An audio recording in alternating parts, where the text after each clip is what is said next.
Well, hello, everyone. Welcome. My name is Darren, and I'm one of the marketing coordinators with BCIT's School of Health Sciences.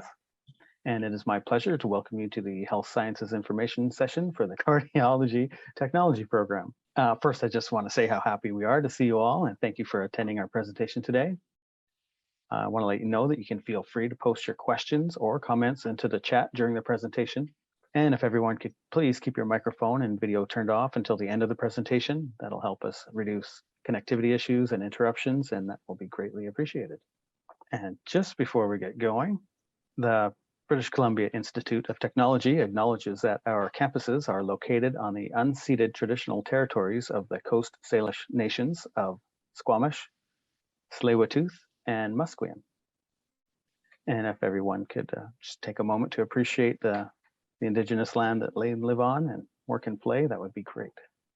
Our presentation today is going to be brought to you by Lisa Gowns, who is a program head for the Cardiology Technology program. We will do a quick poll as soon as I introduce Lisa. Welcome, Lisa. Yeah, thank you. Welcome, everyone. It's a great opportunity to be able to speak on our program, and we're happy that you're here. So to start things off, we have a bit of a poll to get a sense of if you're familiar with what the job entails.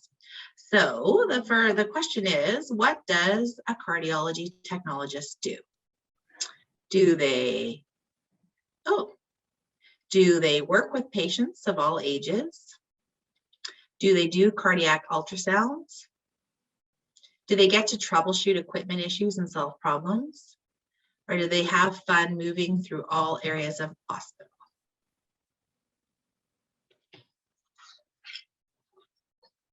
Okay, excellent. I'm going to end the poll, and I will share the results. And how did we do, Lisa? Well, it's kind of hard to say, really. I think that there's more than one answer, really, but you do get to work with patients of all ages. That's true. There are cardiac issues from babies all the way to more senior patients. We don't do cardiac ultrasounds, but we do at times get to troubleshoot equipment issues and solve problems if we're on the fly. If you're in a cardiology area and you need to work around equipment. And you also do have the opportunity to work through all areas of the hospital. That is one of the great things about being a cardiology technologist, is that you get to work within the hospital in the department, but you also have the opportunity to go to different areas of the hospital. You get to go to emerge, you get to go to patient wards, which is a great part. All right. There is actually one more general question that's not program related, but if everyone could please answer this, just so we know kind of how you heard about this. That will help us streamline our process a little better for next time. So how did you hear about this session? If you could please make a choice. Hopefully there's one there that's appropriate. And there's actually 3 questions, it looks like, on this. This is new. And the second one is, if you have attended a college or university, where did you attend? And the third question, if you scroll down, is where are you currently residing? And that will help us quite a bit. So thank you for answering those. No one from Vancouver Island today. No. So I will share the results just so we can kind of have a quick look. Sorry, did I compete with you there? That's okay. You're the boss. I'm here to help you. Hey, friends and family. Yeah, I think that's the first time we've seen that. That is very nice to see. Other colleges and universities. And a lot right around here. Perfect. Thank you very much for that. I'll stop sharing that and we can. And then what about the where people are from? Was that on this one? Well, I guess because I was scrolling down on my screen, maybe everyone didn't see that. But, we didn't see it. All we see is Burnaby and Vancouver were the most popular. I see. Okay. Welcome. Thanks, Lisa. I'll mute and let you take it away. Okay. Thanks, Darren. So when we look at our program, an overview is that we're blended. So most of our coursework is done online and remotely, but we have the opportunity where you come to campus for BCIT and do a lab, and we have clinical rotations. So the online theory course delivery provides the ability to have a flexible course load from term to term. Our clinical portion is 26 weeks. It's not in one time. You do 10 weeks in one portion of the clinical. That's at the halfway mark, and you do your second clinical, which is 16 weeks at the end. So when we have our lab here on campus, it's 2 weeks, and it's rather intense schedule of every day, all day. But we find that lab provides active practice. So you get to use all the equipment. We use a simulation lab, and you apply everything you've learned in the academic courses to prepare you for going to clinical the following week, actually. Great, so that kind of brings us to the clinical portion of our program. So that's a significant part of our program, is having 2 clinicals. One's 10 weeks, one's 16 weeks. We try not to put you in the same hospital. You would go to, if we can, you would actually go to different health regions so that you experience how different health regions work. Gives students the opportunity for hands-on in a hospital environment. And it also gives them exposure to advanced areas of practice, which can include device pacemakers, or going to the EP lab or the cath lab. These things are rolled into the clinical experience so that students kind of have a little taste of what that would be like. The clinicals, though, are full-time, and generally students do work kind of Monday to Friday, but we're not limited to doing weekends or other shifts. But it's just a great opportunity to jump in and to get experience hands-on with patients, immerse yourself into the cardiology department, and work with the team. So job outlooks. The job outlook has really shifted in the last year or two. Careers often start with casual employment in the hospitals that start about $28 an hour. It depends where you live. Within Canada, the hourly rate shifts into different place, province to province. But you can find positions in hospitals, medical labs. So places like Life Labs also actually have cardiology techs in the labs often, and they also work in the big resource of the big office where they do the processing. They do scanning there. You could work in a cardiac rehab facility. You could work for a medical device company, or you could work for cardiology clinics. So we're coming into just a time where there is desperate need for healthcare workers. I get emails and phone calls very regularly now asking if I can recommend recent graduates because hospitals are really needing staff. And it's also an interesting shift that cardiology clinics are employing more of our graduates now than what I would say they did 5 or 10 years ago. And sometimes as they realize they're competing with hospitals, they are offering a more competitive rate. So I have had clinics offer between $30 and $40 an hour to start. So lots of opportunities, but definitely the hospitals, it's getting quite desperate for staff that I know some health regions are actually monitoring how much holidays permanent staff can take because they cannot fill the shifts when the permanent staff is away. So the students, I think this last couple of cohorts have been hired really quickly right out of school. So one of the other highlights of our program is that you can use our Cardiology Technology program as a laddering opportunity. So with once you graduate and get your diploma from the Cardiology Technology program, there's more opportunities for you here under Cardiac Sciences. So we also offer under our Cardiac Science umbrella the opportunity to do electrophysiology. You could carry on to educate yourself further, and you could join these other programs. There's cardiac rhythm, there's cardiovascular, and we have an agreement with GRU that our program credits you to the health sciences degree. So you get so many credits to the health sciences degree if you decide to pursue that through GRU.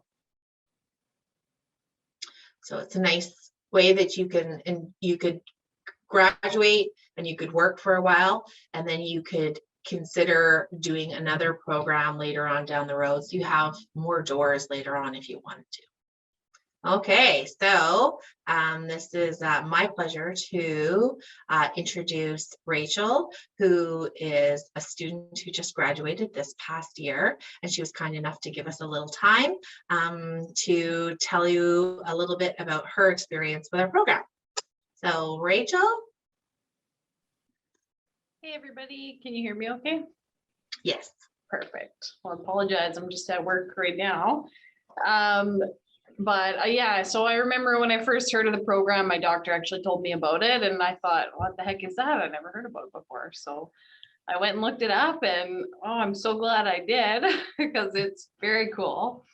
I've always loved working with people, and I worked as a dental assistant before, so this has all my favorite things. I love the human body, and the heart is the best organ, but I might have a biased opinion here.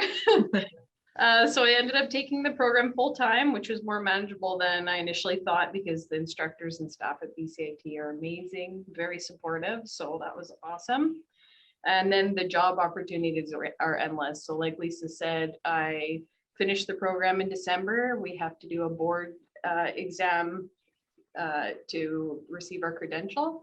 And so when I got my results, immediately I was doing full time. So I'm working that and OT and all the hours that I want, which is really nice. And then so the best thing was that the clinical experience we get is there's so much clinical experience that you feel prepared when you leave, which I was kind of nervous about. I didn't know if I would, because I felt like it was a lot of responsibility, but prepared me to hit the ground running, which was awesome. And then I love the fact that we have the opportunity to branch out with the advanced certificates that BCIT has to offer. So the future, I want to do the cardiac rhythm device program, but again, it's nice that everything is on your time and you can make those decisions later. And yeah, so I had such a good experience taking the program at BCIT, and then all the connections that you make through there. They're going to last throughout my career, which is nice. And it's a really good field to get into. I definitely highly recommend it. I'm loving it. That's great. Yeah. Thank you. I don't know if anybody has any questions in the chat for Rachel. Did you find the course loads manageable? Were you able to work? I find people often ask questions like that. Yeah, so I took it full time. It was about 5 courses per semester. I didn't work while I was doing it, although some people did and they managed to, but I just did the commitment. But the other thing is that you could take it part-time if you couldn't. I know people who are single moms, they take a few courses at a time and they love it. Then they're so happy that they can go at their own pace. So yeah. So someone's asking what your previous educational background was. So you were a dental assistant? Yeah, so I had a certificate and a diploma for that. It was a year program. And I worked in dental for 12 years. So I had lots of patient care experience, or I still have my certification, but I'm just doing this now. Yeah. Yeah. And great. Yeah. Awesome program. Yeah. Loved it. Yeah, and I think that it speaks to that. We're in a position right now, like you feel like you got to choose some of your employment. It wasn't necessarily the other way around. I feel like we're coming to a time where, our graduates are, it's the tables are kind of turning. So, Do I do a lot of work in the emergency? Yeah. So what they'll do is they'll have a bunch of techs, you have the department, and then so you'll switch on and off, you'll go down to emerge to do ECGs, and then someone's upstairs doing ETTs. So you guys swap for breaks and everything. You're kind of all over, which is fun. There's some varieties. I'm just gonna clarify what ETTs are, because maybe these guys don't know, but sorry, they're the exercise stress testing. So you're at the treadmill with the patient in the department. But going to the emergency, I think, is the most exciting thing to me right now. I love going down there and being with the patients down there, and it's really cool. Mm-hmm.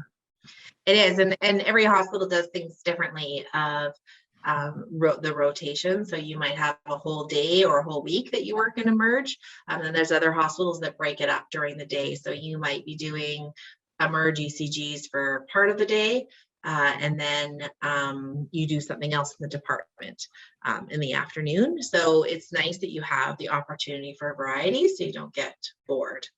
I'm with you for emerge. It's like always like a little surprise as to what you're going to see, and it can be cardiac related, or it can be other things as well, because there are so many things that come through emerge. Every day is different, every patient is different, and it doesn't get boring, that's for sure.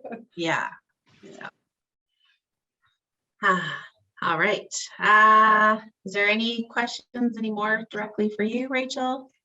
It is hard to manage the chat here. Okay. Sorry, all I can see is about the working in the merge. So Jesse's asked me to mention where the clinical placements take place. So thank you, Jesse.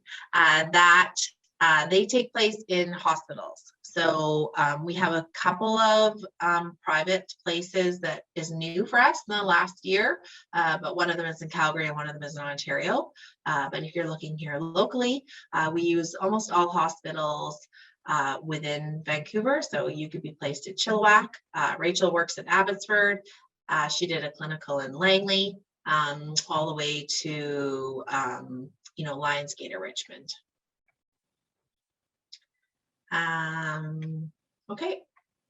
There's another question here about how much is the salary range. So 20 is low, so somewhere 30. Yeah, so I would say that I think it starts around $28, and you can actually look it up online if you go province to province.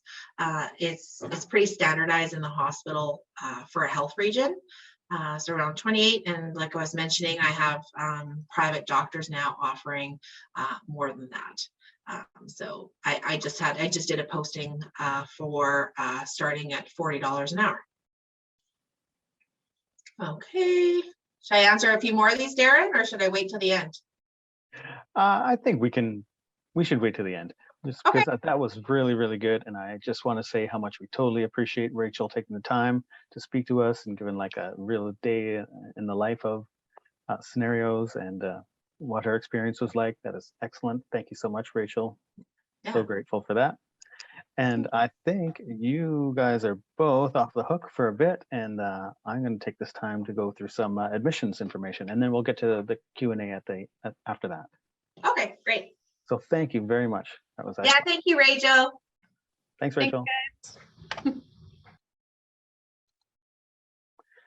Okay, now I will be reviewing with you the entrance requirements and admission process, along with briefly discussing some key student services that are available to you at BCIT.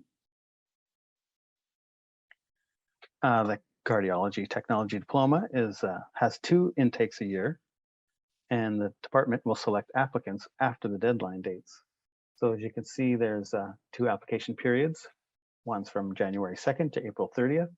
And that's for the start date in September.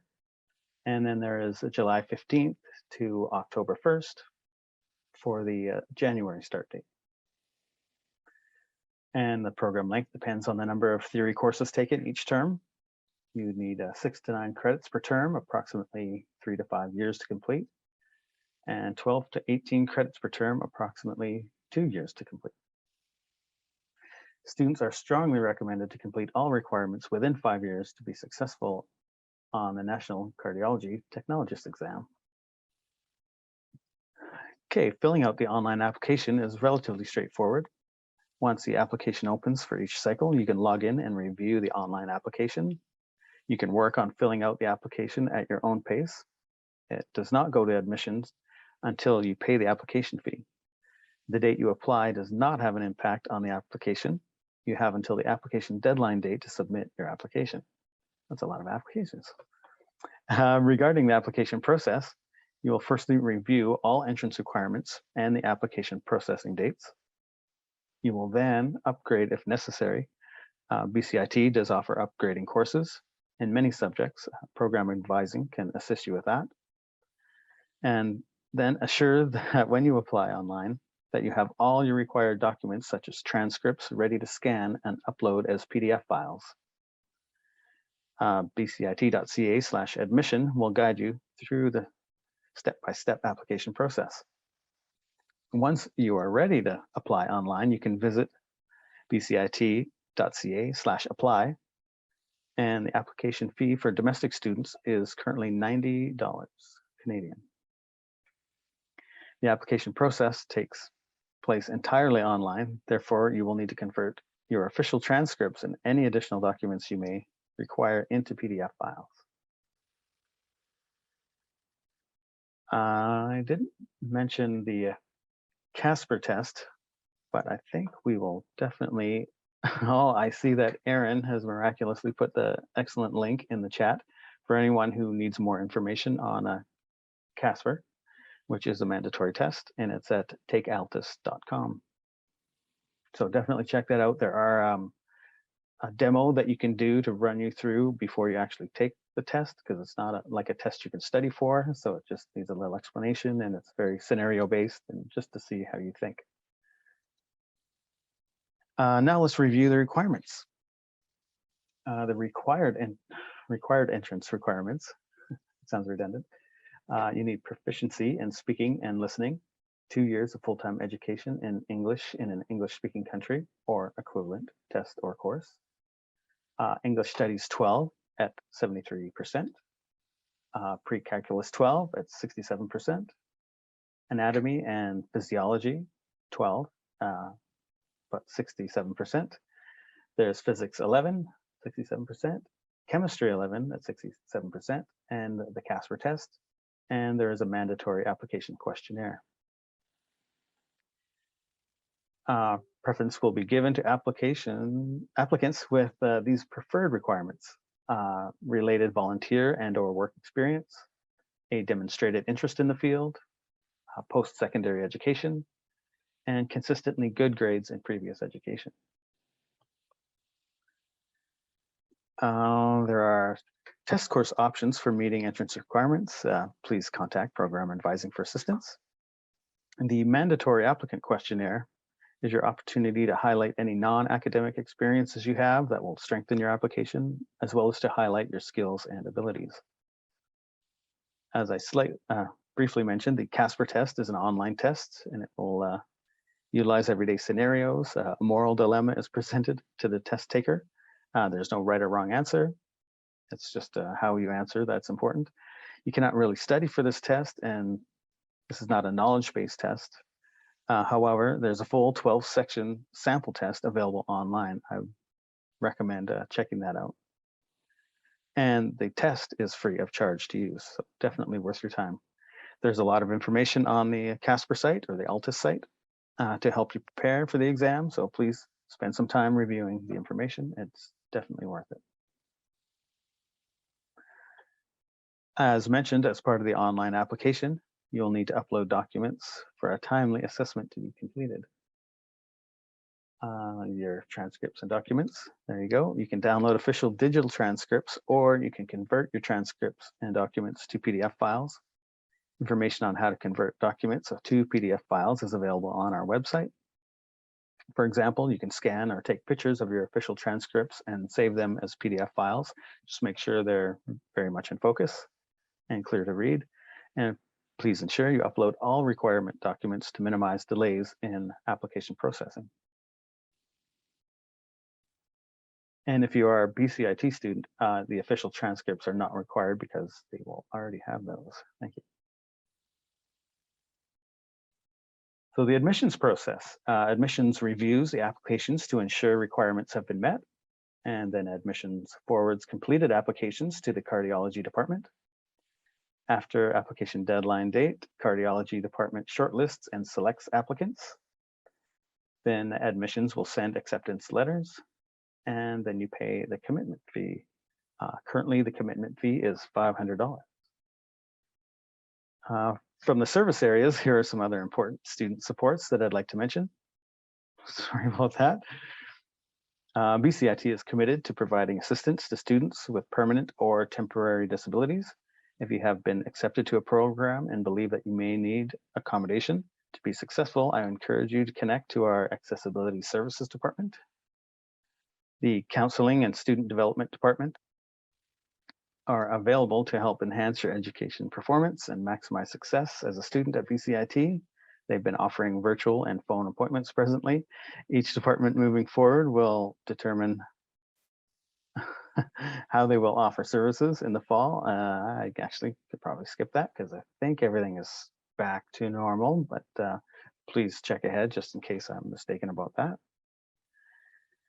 If you're of an Indigenous background, BCIT Indigenous Initiatives is here to ensure a smooth transition into your first year. They offer peer-to-peer mentorship, a welcoming gathering place, and provide clarification on Indigenous funding options. BCIT's Student Health Services is a health clinic located on the Burnaby campus. They provide medical care for current BCIT students year-round. Currently, they're providing both phone and virtual appointments. And I strongly suspect they will be back open in the fall on campus. I encourage you to review BCIT's awards, scholarships, and bursaries that are listed on the Financial Aids and Awards webpage. We'll mention one award. BCIT has a President's Entrance Award, for which selection is based on academic achievement, but also volunteer and community service. Additional details will be referenced specific to financial aid. Okay. Next, I'd like to mention the Recreation Services Department. They've been offering esports and virtual workouts, but I think the gym is open and people are back in there doing all the things they want to do, and yoga and stretching and weights and intramural sports. And I highly recommend that you check those out when you can. So if you have any questions after today, I encourage you to connect with Program Advising. They're available by telephone, email, and Zoom appointments. So please go to their webpage at bcit.ca/advising for their up-to-date contact information and service hours. And I would like to mention, if your inquiry is time sensitive, please call for assistance. The telephone would be the most, well, the quickest way, we'll say. And of course, the numbers are here. There's a toll-free. And definitely bcit.ca/advising is where you'll get the most up-to-date information.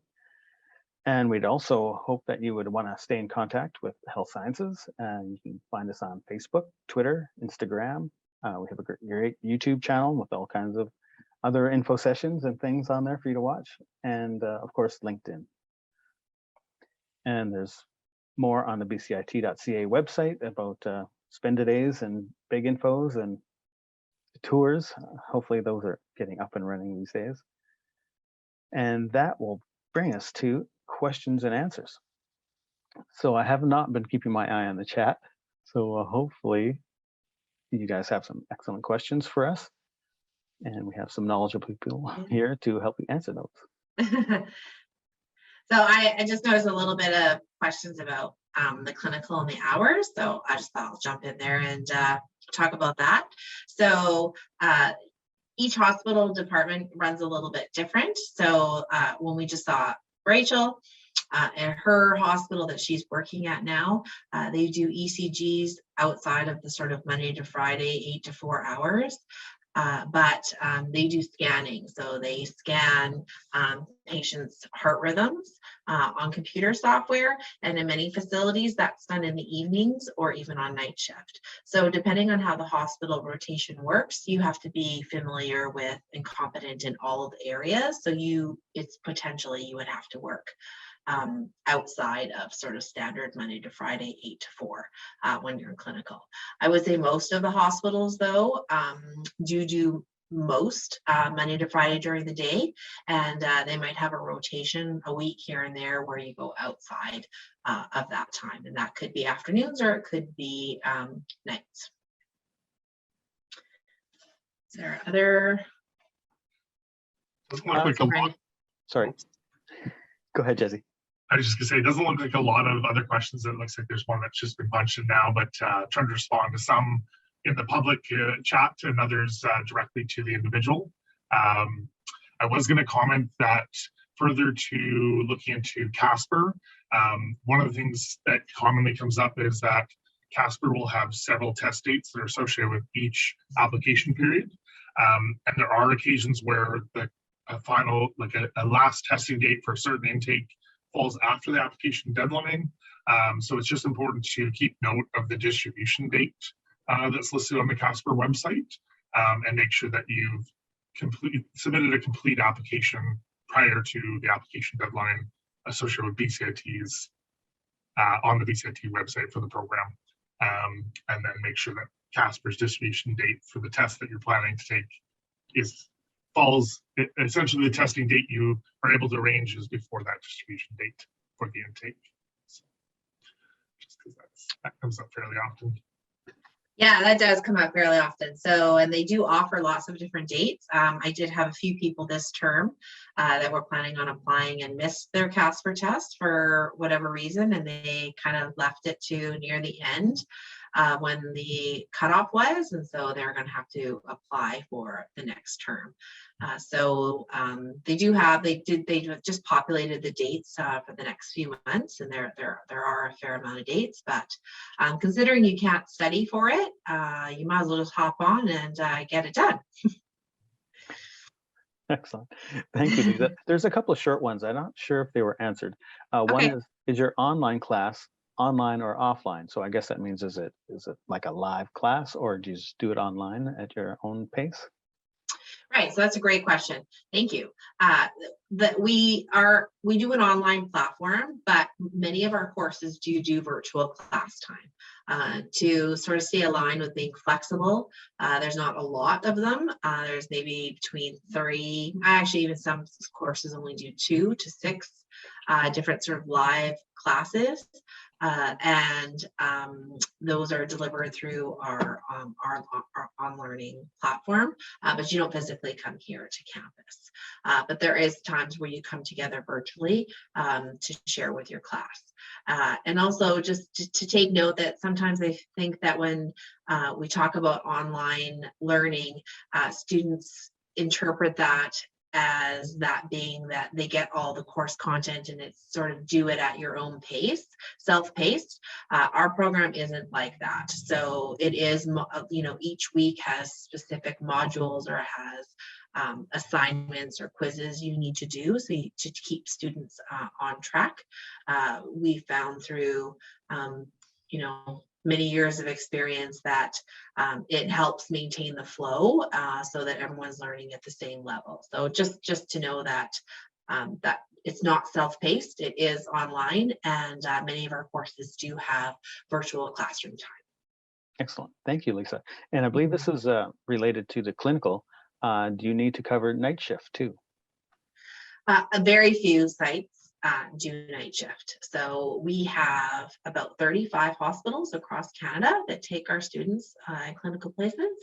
And I would say only 2 or 3 of them do night shifts. Not very many. Okay, excellent. I'm just going to scroll down and see where we are. Is there an age requirement to get into the program? Is it possible to apply straight from secondary? It is. You can apply straight from high school.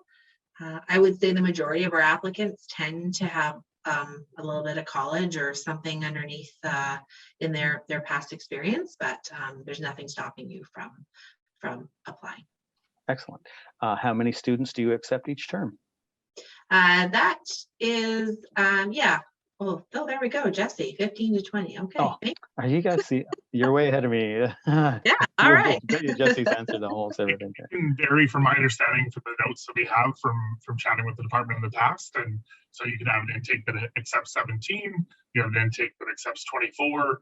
I think it just varies a little bit depending on the competitiveness of applicants and the potential clinical placements that are upcoming. So that was my understanding. So. Yeah, you got it for sure. It depends on how many clinical placements we can secure, because we have to ask for them far in advance. That's a factor. But we're pretty motivated to try to get lots of applicants, because it is there is a great need for our graduates. So we're hoping that the applicant pool will increase. And I think the question from Zachary might be more valid, Lisa, to maybe have you comment on with respect to after completion of the cardiology diploma, if someone wanted to elevate their skills and take on the electrophysiology program, would they would, I guess the question is, would they start from scratch? But essentially it's, you're completing the entire electrophysiology program, would be my understanding. Right. So to speak, yeah. So one of the courses is overlapped. So I believe there's 5 courses, but I'm just guessing that off the top of my head, that are part of the electrophysiology program, and one of them overlaps. So you would only have to, you get credit for any of them that you take in cardiology technology. You would have credit going into one of our advanced programs, and all of them actually have take courses, a course from the cardiology technology program that you do in the last term. So I wouldn't say that you're starting totally from scratch. Most sort of the latter for most people would be they graduate from this program, they start in a hospital, and they're attracted to carrying on. You have to have support from a hospital to take you on for the clinical before you can be admitted to any of the advanced programs. So it's almost like you demonstrate that you're competent and you're going to be an excellent employee in multiple areas, and then they'll support you clinically in going forward into some of the advanced areas if there's a need. Does that answer that for you, Zachary? Thinking that probably, that sounded like quite extensive. Did it? Okay, Yeah, sorry. that was a good answer. Thanks. I was gonna just check to see, there was another question I wanted to run by you. I don't believe that there's a specific limitation on out of province applicants. I believe that the department generally selects the most competitive individuals for each intake, if I'm not mistaken. So. Yes, so we don't actually look at where people live. We look at all the applicants at the same time, and we had an unusual, not unusual, but we had a high amount of out of province that were accepted this term. I think almost half of them actually were outside of BC. And that's Kathy that I think I spoke to on the phone. Hi. Excellent. Thank you. We have time for maybe a couple more. Okay. There's one. What are the chances of getting in with a Bachelor of Science not health related?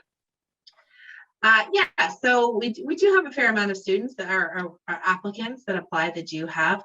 I would say that, to keep in mind that when we look through the application process, it's not one thing. So we're not only hung up on your education or your what you've taken and what degree you have. We're looking for really candidates that can demonstrate balance, and that we look at the clinical application and the questionnaire. We read through each one of those, and really, I think Darren spoke to this earlier, but you really want to highlight other areas of your life or experiences through work or volunteer, or your personal experiences that translate to us that you are really interested. So it's that piece, plus it's the academics, and it's the Casper score. So we look at all of those. Okay, and we have some mature student questions here. I'm just going to go over Sarah's because she started with, I completed high school in the 90s, LOL. Are those marks still relevant for admission? I have 15 plus years in cardiac rehab as a kin, so I don't know what that is. Is there any considerations for mature students or different entrance requirements? So I don't know if, I wasn't sure if Lisa was going to jump in on this, but I believe the only requirement for this program that requires specific recency would be the biology component. And there is a challenge exam that is available to prove the recency, to make sure that you can show that you've retained the competencies or that you've maintained them through work or otherwise. So that might be worth considering. And you can certainly follow up and send us an email at program advising, sorry, program_advising at bcit.ca. And Sarah, I would say that we have a fair amount of mature students that go through our program. If you want that as encouragement, it's definitely a large cross section of students that we end up having. Oh, Kathy's with Sarah. Yeah. Right on. Okay, well, actually, that brings us to our time, and I just want to thank everyone for coming and let them know that a copy of the slide presentation and an email with links to the info session video recording will be sent out to all registrants sometime next week, we'll say, and it will go to the email that you registered with, and so that will be helpful for everyone in case you missed anything, or if you got late, or just we spoke too fast. You can go through that at your own pace. They will be up online, like I said, hopefully next week.